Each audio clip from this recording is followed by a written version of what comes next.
For example, I just picked one. What does passionate look like? I'm going to use an example from Microsoft, the last two CEOs. Here's Steve Ballmer. I think Steve Ballmer was about 6'4", and whenever he presented, he would run out on the stage and he'd do fist pumps, he'd do victory pumps, he would pump his fist at the audience, he'd shake his booty and dance. He was like, he'd scream and yell and throw his hands away. Not throw his hands away, that's weird. Throw his hands like this. They always came back to him, though. Today, our speakers were asked to answer the question, what is your wild? Wild is a word that can convey so much. Wild at heart, a wild imagination, driven wild, going wild, wild and crazy, the wild, wild west. The Rolling Stones promised wild horses could not tear me away.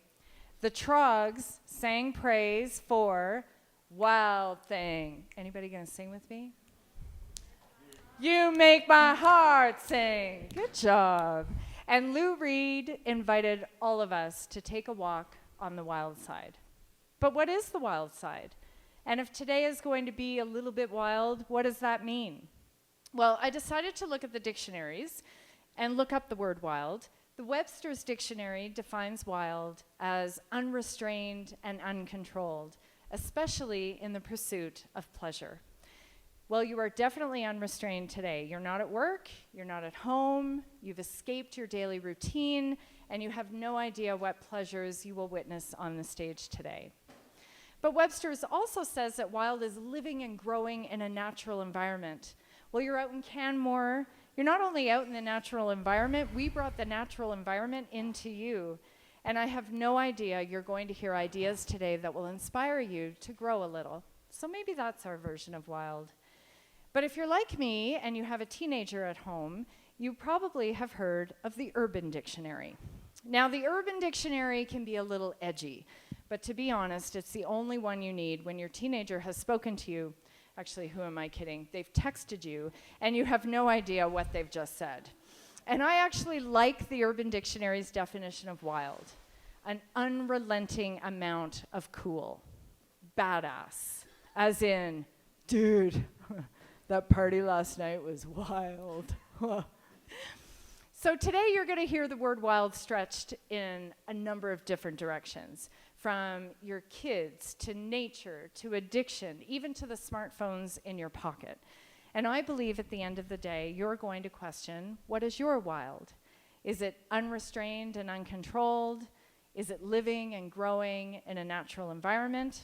And is it, in the words of every cool teenager, simply badass? Half a minute? Okay. So, half a minute. Well, I was born in a small town. I really can't sing. So, you know what? It's funny because we think that we can't do things and then we're put on the spot to do them. So I was that teenager in the car on a road trip when you'd be playing the music. This is back in the 80s, probably listening to Duran Duran or something. I was the kid that everybody turned to and said, Colleen, could you maybe stop singing for the last 3 hours of our journey? But then a few years ago, I was asked to accompany a friend of mine. She plays guitar, and she needed somebody to sing at a party. And she said, well, why don't you do it? And I said, Carolyn, you don't understand. Like, nobody wants to hear me sing.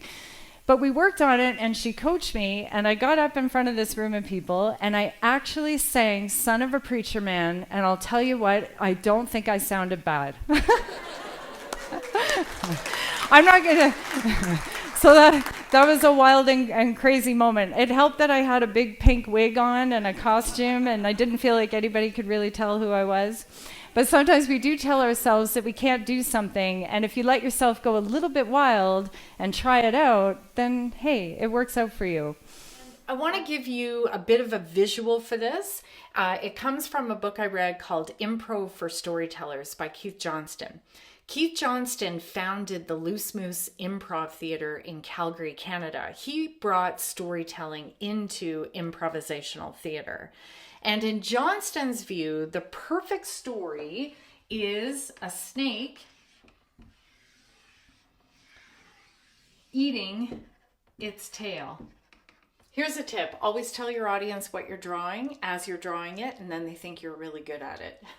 So the idea of the snake eating its tail, or if you're into mythology, you know it as Ouroboros, is that the story ends where it began, but it is somehow transformed.